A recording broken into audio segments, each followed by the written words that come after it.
ሰላም ለሁላችሁ ይሁን። ክብራትና ክብራን የቻናላችን ቤተሰቦች እንዴት ቆያችሁልን? አዳዲስ መረጃዎችን ይዘን መተናል። አብራችሁን ቆዩ የአክብሮት ግብዣችን ነው። በጸጥታ ችግር ምክንያት የዘንድሮ የትምህርት ዘመን ምዝገባ እስከ የካቲት 30 ቀን 2017 ዓ.ም አራዝሞ የነበረው የአማራ ክልል ከ4.5 ሚሊዮን በላይ ተማሪዎች ከትምህርት ገበታ ውጪ መሆናቸውን አስታውቋል። የክልሉ ትምህርት ቢሮ ምክትል ኃላፊ አቶ ደምስ እንድሪስ እንዳስታወቁት በክልሉ በጸጥታ ችግር ከ3600 በላይ ትምህርት ቤቶች ተዘግተዋል ተብሏል። ችግሩ በዚሁ ከቀጠለ ነገ የአማራ እናት ከዩኒቨርሲቲ የምታስመርቀው ልጅ አይኖራትም ያሉት ኃላፊው እንደስካሁኑ አስተምረን በተለያዩ የዓለም ክፍሎች የምናሰማራቸው ልጆች አይኖሩንም ሲሉ ነው የገለጹት። በክልሉ የሚሰማሩ መምህራንና የትምህርት ቤት አመራሮች ላይ ግድያ፣ እገታና እንግልት እየደረሰባቸው መሆኑንም ገልጸዋል። ባሳለፍነው ሳምንት በአማራ ክልል በመንግስት ኃይሎችና በፋኖ ታጣቂዎች መካከል ዳግም የተቀሰቀሰውን ግጭት ተከትሎ ሰሜን ጎጃም ዞን መራዊ ከተማ 11 መምህራን መገደላቸውን መዘገባችን ይታወሳል። ጉዳዩን በተመለከተ የአማራ ክልል ኮሚኒኬሽን በይፋዊ የፌስቡክ ድረገጹ ላይ ባወጣው መግለጫ በሰሜን ጎጃም ዞን መራዊ ከተማ የእውቀት አባት መምህራን ለምን አስተማራችሁ ተብለው ተገለዋል ሲሉ አስታውቀዋል።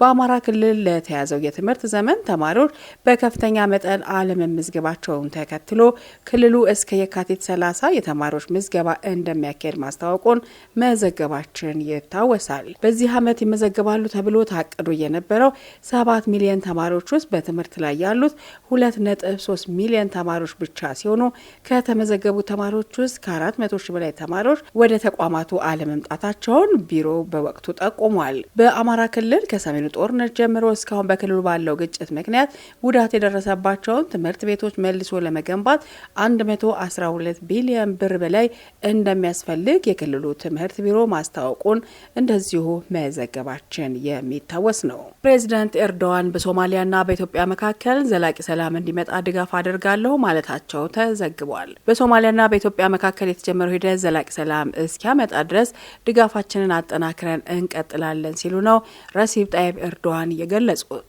ራሷን በነጻ ሀገርነት ካወጀችው ሶማሊላንድ ጋር በተደረሰ የባህር በር መግባቢያ ስምምነት ውጥረት ውስጥ የገቡት ኢትዮጵያና ሶማሊያ በቱርክ ፕሬዝዳንት አሸማጋይነት አንካራ ላይ በተደረገ ውይይት ችግራቸው ለመፍታት የሚያስችል ስምምነት ላይ መድረሳቸው የሚታወስ ነው። ሁለቱ መሪዎች በቱርክና ሶማሊያ መካከል ያለውን የሁለትዮሽ ግንኙነት እንደዚሁም ቀጠናዊና ዓለም አቀፋዊ ጉዳዮችን በዚህ ውይይት መዳሰሳቸውን የቱርክ ኮሚኒኬሽን ዳይሬክተር ባወጣው መግለጫ አስታውቋል። ኤርዶዋን ቱርክ ለሶማሊያ ሰላምና መረጋጋት ትልቅ ስፍራ እንደምትሰጥም አበክረው ተናግረዋል። በዚህም ለሶማሊያ ደህንነት፣ የግዛት አንድነትና ኢኮኖሚ ልማት አገራቸው የምታደርገው ድጋፍ እንደማይቋረጥ ፕሬዝደንቱ አረጋግጠዋል። በዚህም አንድምታ ኢትዮጵያን ያነሱት ኤርዶዋን ከኢትዮጵያ ጋር የተጀመረው ሂደት ዘላቂ ሰላም እስኪያመጣ እንደዚሁም መረጋጋት እስኪሰፈን ድረስ ድጋፋቸውን ባላሰለሰ ሁኔታ እንደሚቀጥሉ አጽንኦት ሰጥተው ተናግረዋል። በቱርክ ፕሬዝደንት ረሲብ ጣይብ ኤርዶዋን አደራዳሪነት ታህሳስ 2 ቀን 2017 ዓ.ም የተደረሰው የአንካራ ስምምነት ለአንድ ዓመት ያህል በቃላት ጦርነት ሲወዛገቡ የነበሩት ኢትዮጵያና ሶማሊያ ልዩነታቸውን በድርድር ጠረጴዛ ለመፍታት እንዲቀመጡ ያደረገ ነው። ሁለቱ የአፍሪካ ቀንድ ሀገራት ልዩነታቸውን በሰላም ቋጭተው ስምምነት ላይ ለመድረስ በሚደረገው ጥረት አሸማጋይ የሆነችው ቱርክ የአገራቱን የመጀመሪያ ዙር የቴክኒክ ድርጊት የካቲት 11 ቀን 2017 ዓ.ም በአንካራ አዘጋጅታ ነበር። ጠቅላይ ሚኒስትር አብይ አህመድና የሶማሌው ፕሬዝዳንት ሐሰን ሼክ መሐመድ ፊርማቸውን ባኖሩበት የአንካራ ስምምነት መሰረት ሶማሊያ በአፍሪካ ህብረት ተልዕኮ ስር ሆነው በአገሯ የተሰማሩትን የኢትዮጵያ ወታደሮች መስዋዕትነት እውቅና ትሰጣለችም ብለዋል። ከዚህ በተጨማሪ ስምምነቱ የሶማሊያን የግዛት አንድነት ባከበረ ሁኔታ ኢትዮጵያ አስተማማኝ በባህር መተላለፊያ ማግኘቷ የሚኖረውን ዘርፈ ብዙ ጠቀሜታ ለሁለቱ ሀገራት እውቅና ይሰጣሉ ሲል ያትታል። ቱርክ የሶማሊያ ረጅም ጊዜ አጋር ስትሆን የሰብአዊ እርዳታ፣ ወታደራዊ ስልጠናና የልማት እርዳታንም እንደምታደርግ ይታወቃል። የቱርክ የኮሚኒኬሽን ዳይሬክተር መግለጫ እንዳስታወቀው ከሆነ መሪዎቹ ከዚህ በተጨማሪ በጸረ ሽብርተኝነት ዙሪያ ያለውን ትብብር በተመለከተ ከፍተኛ ውይይት ማካሄዳቸውን የዘገበው ውይይቶቹ ከጸጥታ ጉዳዮች በተጨማሪ የኢኮኖሚ፣ የንግድና የመከላከያ ትብብርን ያካተተ ነው። ሁለቱ መሪዎች የሁለትዮሽ ንግድ ለማሳደግና የመከላከያ ኢንዱስትሪ ግንኙነትን ለማጠናከር ውይይቶች ማድረጋቸው ነው ከዳይሬክተሩ የተገኘው መረጃ የሚያመላክተው። ይህ በእንዲህ እንዳለ ሶማሌላንድ ለአሜሪካ ቁልፍ ወደብ ለመስጠት ያቀረበችውን ሀሳብ ሶማሌላንድ ውድቅ አድርጋለች። ራሷን በነጻ አገርነት ያወጀችው ሶማሌላንድ የሶማሊያ መንግስት በበርበራ የሚገኘውን ወደብና ወታደራዊ አየር ማረፊያ አሜሪካ በብቸኝነት እንድትቆጣጠር ያቀረበውን ሀሳብ ውድቅ አድርጋለች። በርበራ በሶማሌላንድ ሰሜናዊ የባህር ዳርቻ በሚገኝ የኤደን ባህረ ሰላጤ ላይ እንደሚገኝ ይታወቃል። እንደ አውሮፓ አቆጣጠር በ1991 ሶማሊያ ወደ እርስ በርስ ጦርነት ስትገባ ነጻነቷን ያወጀችው ሶማሌላንድ ተቋሟቿ ሞቃዲሾ በችሮታ የምትሰጣቸው አለመሆናቸውንም ገልጻለች። በሶማሊያው ፕሬዝዳንት ሐሰን ሼክ መሐመድ ለአሜሪካ አቻቸው ዶናልድ ትራምፕ መጋቢት 7 ቀን 2017 ዓ.ም የተጻፈውና ሮይተርስ የተመለከተው ደብዳቤ አሜሪካ በብቸኝነት ልትቆጣጠራቸው የሚችሉ የጦር ሰፈሮችና የወደብ አማራጮችንም ዘርዝሯል።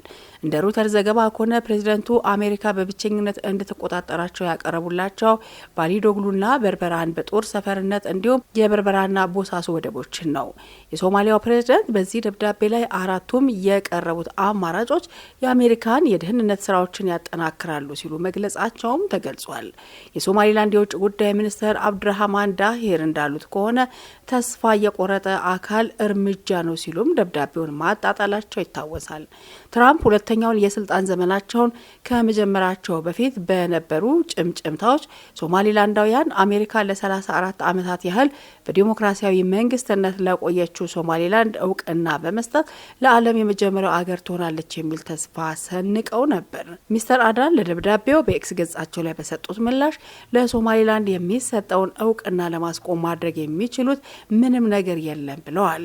የአሜሪካ የቅርብ አጋር የሆነችው የተባበሩት አረብ ኤሚሬትስ ንብረት በሆነው ዲፒ ወርልድ የሚመራው የበርበራ ወደብ በቅርቡ ማስፋፊያ ተደርጎለታል። ሚኒስተሩ ለሮይተርስ እንደተናገሩት ከሆነ አሜሪካ ሞኝ አይደለችም፣ በርበራ ወደብን በሚመለከት ከማን ጋር መነጋገር እንዳለባት ታውቃለች ማለታቸው ሲታወስ፣ ሶማሊያ ከአልቃይዳና ሌሎች ታጣቂዎች ጋር በምታደርገው ውጊያ አሜሪካ መረጃ በመስጠትና የአየር ድብደባ በመፈጸም ትልቅ ሚና ትጫወታለች ሲል ቢቢሲ ዘግቧል። በደቡባዊና መካከለኛው ሶማሊላንድ የሚገኙ አካባቢዎችን የሚቆጣጠረው አልሸባብ የአልቃይዳ አጋር ነው ተብሎ ይታሰባል። ሞቃዲሾ ትራምፕ በመጀመሪያው የስልጣን ዘመናቸው እንዳደረጉት የሚሰጡትን ድጋፍ ይቀንሳሉ ብለው እንደሚሰጉ ታዛቢዎች ይናገራሉ።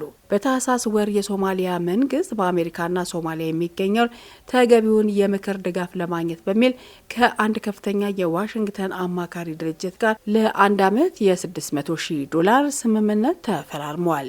በሚኒሶታ ከተከሰከሰው አውሮፕላን ውስጥ የተረፉ ሰዎች እንደሌሉ ተገለጸ። የዩኤስ ባንክ ስራ አስፈጻሚ የአውሮፕላኑ አደጋ ሰለባ እንደሆኑ ይታመናል ተብሏል። አውሮፕላኑ ተከስክሶ በእሳት መያያዙን ያስታወቀው የፌዴራል አቪዬሽን ባለስልጣን ሲሆን ባለስልጣኑ ዛሬ እንዳለው ከሆነ ይህ አውሮፕላን የተከሰከሰው በሚኒሶታ በሚገኘው ብሮክሊ ፓርክ ከተማ መኖሪያ አካባቢ ሲሆን የአደጋው መንስኤ ምን እንደሆነ ለማወቅ ምርመራ እየተደረገ ይገኛል ብሏል። የብሮክሊ ፓርክ ከተማ እሳት አደጋ ኃላፊ ሾን ኮንዌይ እንደገለጹት ከሆነ በአውሮፕላን ውስጥ ምን ያህል ተሳፋሪዎች እንደነበሩ ያልታወቀ ቢሆንም በህይወት የተረፈ ሰው ግን የለም። አውሮፕላኑ የተከሰከሰው አንድ መኖሪያ ቤት ላይ ሲሆን በወቅቱ ቤት ውስጥ ማንም ሰው እንዳልነበርም አስረድተዋል። ክብራትና ክብራን የቻናላችን ቤተሰቦች ለሰዓቱ የነበሩ መረጃዎች በእንዲህ መልኩ ተጠናቀቁ። ይህንን ቻናል ላይክ፣ ሰብስክራይብ ማድረጋችሁን አትዘንጉ። በያላችሁበት ሰላማችሁ ብዝት ይበልላችሁ። መልካም ጊዜ